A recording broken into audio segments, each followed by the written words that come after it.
ભાવનગર લુહાર જ્ઞાતિ સમજ આ વાડી સદભાગી કે અહીંયા ઈ પરિવારે અહીંયા આ મનોરથ પૂર્ણ કર્યો. અમે તો પૂજ્ય બાપુ મોરારી બાપુના ખાસ સ્નેહી છીએ અને એના અનુયાયી છીએ. એટલે એના શબ્દમાં કહું તો ભાગવત સપ્તાહ કે રામકથા કે શિવકથા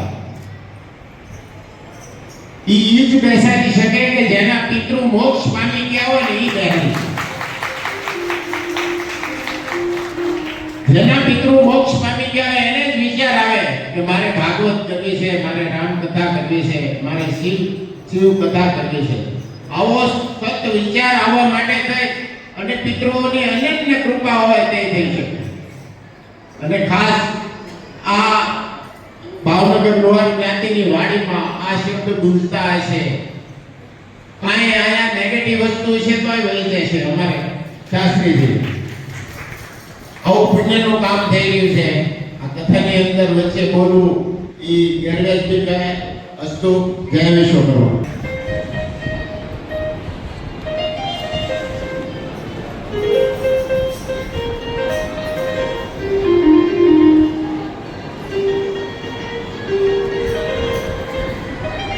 શ્રી જીતેન્દ્રભાઈ મોહનભાઈ ડોડિયા પરિવારને સમગ્ર ભેગું કરી અને બધી આપણા જ્ઞાતિઓને પણ આમંત્રણ આપ્યું છે, મંડળોને પણ આમંત્રણ આપ્યું છે. એ બદલ હું એમનો ખૂબ ખૂબ આભાર માનું છું. અને આવું સરસ આયોજન અને રોજ રાત્રે કંઈક ને કંઈક નવા નવા કાર્યક્રમો રજૂ થનાર છે. રામદાસ બાપુ અને કથાકાર શ્રી જે નક્કી કરે એ રીતે પ્રસંગો પણ ઉજવવાના છે આપણે. અને આજ રાત્રિનો જે કાર્યક્રમ જે છે એ આપણે બધાએ પ્રસાદ લીધા પછી આપણે રાસ ગરબાનો કાર્યક્રમ કરવાનો છે. જે લક્ષ્મી મ્યુઝિકલ ગ્રુપના કલાકારો છે, આપણી જ્ઞાતિના કલાકારો તમને ગરબા લેવડાવશે. તો બધાએ બહોળા પ્રમાણમાં આપણા સગાવાલાઓ હોય જે કોઈ હોય કદાચ વરસાદને કારણે ન આવ્યા હોય તો એમને વહેલાસર બોલાવી લેજો. આપણે 9:30 સુધી આ કાર્યક્રમ કરવાનો છે. અને રોજે રોજ જે પણ કાર્યક્રમ સાંજે હશે એની જાહેરાત કરવામાં આવશે.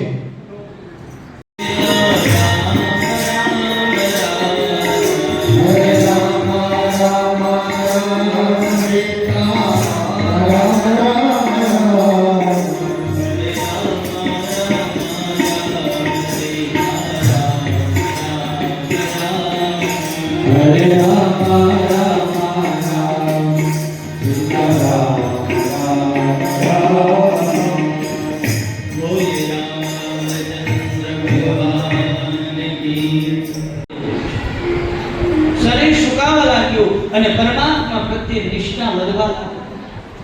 એવું તપ કરે દેહનું ભાન નથી. શરીર સુકાવા લાગ્યું, શરીર હાડકાનું માળું થઈ ગયું છે.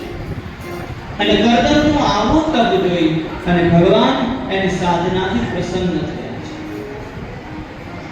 પ્રસન્ન થઈ અને પરમાત્મા પ્રગટ થયા છે. ભગવાન કરદમના તપ જોવે છે. કરદમનું તપ જોઈ અને ભગવાનને પોતાની આંખમાં આંસુ આવે. એવી કથાઓ તો અગણિત છે જેમાં ભક્તને ભગવાન માટે આંસુ આવે છે. પણ કરદમ ચરિત્ર મને તમને બતાવે છે કે જીવની સાધના એવી થાય કે જીવની સાધનાને જોઈને સ્વયં ભગવાનનું હૃદય દ્રવિત થાય. કરદમનું તપ જોઈ ભગવાનની આંખમાંથી આંસુ આવ્યો અને આંસુ નીચે પૃથ્વી ઉપર પડ્યું અને ભગવાનની આંખમાંથી નીકળેલું આંસુ જ્યાં પડ્યું એ જ જગ્યાએ બિંદુ સરોવરનું નિર્માણ થયું. નીકળેલું આંસુ ભગવાન એની સાધનાથી તપથી પ્રસન્ન થઈ અને પરમાત્મા કહે છે કે પ્રભુ તમે માંગો, આપ જે માંગો તે દેવા માટે આજે હું તૈયાર છું. પણ કરદમ કહે છે બાપજી, જેને સાક્ષાત તમારા દર્શન થઈ ગયા હોય, અનંત બ્રહ્માંડનો જે માલિક છે, જે પરબ્રહ્મ છે, એ કૃષ્ણના જેને દર્શન થઈ જાય પછી એની પાસે સંસારની કોઈ કામના રહેતી અને કોઈ કામના નથી. પણ ભગવાન કહે છે તમે માંગો, તમે આશ્રમમાં જઈ અને લગ્ન કરો.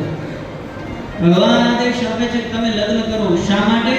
આપ લગ્ન કરો તો આપને ત્યાં મારે સંતાન બનીને પ્રગટ થવું છે. ગૃહસ્થાશ્રમ વ્યતીત થાય કે એને ત્યાં ભગવાનને આવવાની પણ ઈચ્છા. યાદ રાખજો, જેના જીવનમાં નિયમ નથી ને તે નિયમ વગરનો જીવાત્મા ક્યારેય ધૈર્યવાન બની શકતો, ક્યારેય સંયમિત બની શકતો. જીવનમાં કોઈ ને કોઈ એક નિયમ કરો. એક ગામની અંદર આવી રીતે ભાગવત કથાનો છેલ્લો દિવસ હતો એટલે વક્તાએ કીધું કે ભાઈ જેટલાય કથા 7 દિવસ સાંભળી છે તો 7 દિવસના અંતે દક્ષિણાની અંદર તમે બધા આવો છો. તમે બધાને એમ થાય 7 દિવસ એમ નામ કથા સંભળાય નહીં તો મહારાજને કંઈક દક્ષિણા દેવી પડે. તો દક્ષિણાની અંદર તમે બધાને એક એક નિયમ આપો. આખું ગામ આવ્યું. કોઈએ પૂછીને પગે લાગીને કીધું ભાઈ મને આજથી રોજ મોડા ઉઠતા હતા, આજથી વહેલા ઉઠતા કે બે છોડી. કોઈ નિયમ લીધો રોજ 3 માળા ભગવાનની કરીશ, કોઈ નિયમ લીધો તુલસીમાં જળનું સિંચન કરીશ, કોઈ નિયમ લીધો રોજ મહાદેવજીના દર્શન કરીશ. દરેક લોકોએ નિયમ લીધો. પણ ગામની અંદર એક વ્યક્તિ હતો, એ હાથથી કથામાં નહોતો આવ્યો અને છેલ્લા દિવસે નિયમ પણ લીધો.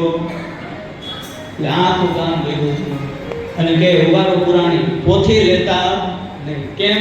એક વ્યક્તિ બાકી છે, એને નિયમ લેવડાવી દે. નહીંતર એક વ્યક્તિના કારણે અમારું આખું ગામ અધૂરું. તમારી કથાને કઈ લેવા દેવા તો હું નિયમ શું કાઢું? મારે નિયમને કઈ લેવા દેવા નથી. બધા બહુ સમજ્યા કે ભાઈ એક નિયમ લઈ લે તો ગમે એ નિયમ લે, તને મજા આવે એ નિયમ લે. ઠીક છે, હું આખું ગામ ના કરે. ઘરે એમ કહે છે ભાઈ એક નિયમ લઈ લે, બીજા વડીલો સમજાવે તો નિયમ લે પણ પોથી યાદ રાખશે. ઓલા વ્યક્તિએ કીધું ચાલો હું એક નિયમ આપું છું. મારા ઘરની સામે એક કુંભારનું ઘર રોજ એટલે પુરાણી જે નિયમ લીધો એની અંદર એક રામ છે. આવો સંકલ્પ કરાવો, પાણી મંગાવ્યું. આમ હાજર માણસ રોજ અમારે ઉઠીને કુંભારના દર્શન કરે, પછી પાણી પીવે, પછી પોતાનું નિત્ય કામ સ્મરણ કરે. ગોરા કુંભાર જેવા એના ગુણ. ખૂબ ભજન કરે, સેવા કરે. પેલાનો કહા કરો કુંભાર ક્યાં ગયો? કુંભાર તો ઘરે. કુંભારની ઘરે જાય છે, કુંભાર ક્યાં ગયા? એના ઘરવાળાની ઘરે નથી. પણ મને પોતો કરી કુંભાર ક્યાં ગયા? તો કે એ તો માટી લેવા ડુંગરે ગયા છે. પાણી પીધું નહીં, પેલાનો ઘા કર્યો અને ડુંગરે પાછળ દોડતો ગયો. આ બાજુ કુંભારી માટી ખોદે, થોડીક માટી કાઢી, એનાથી વધારે કાઢી અને એક ત્રિકમનો ઘા કર્યો એટલે કુંભારને ત્યાંથી અવાજ આવ્યો. જોયું તો માટી ખોદતા કુંભારને એક ઘડો મળ્યો અને ઘડાની અંદર સોનાના સિક્કા. કુંભારે વિચાર કર્યો બાર જઈને પહેલા જોઈ લઉં. આંખના દર્શનનો નિયમ. કર્તમ ચરિત્ર મને તમને એ જ બતાવે છે કે એના જીવનમાં નિયમ નથી. નિયમ વગરનું જીવન નિરર્થક છે. જેના જીવનમાં સમજણ છે, જેના જીવનમાં સહન શક્તિ છે અને જેના જીવનની અંદર સંસ્કાર છે, એને જ ભારત વર્ષની પવિત્ર સ્ત્રી. અદ્ભુત વર્ણન છે.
Hare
Om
જગમગ જગમગ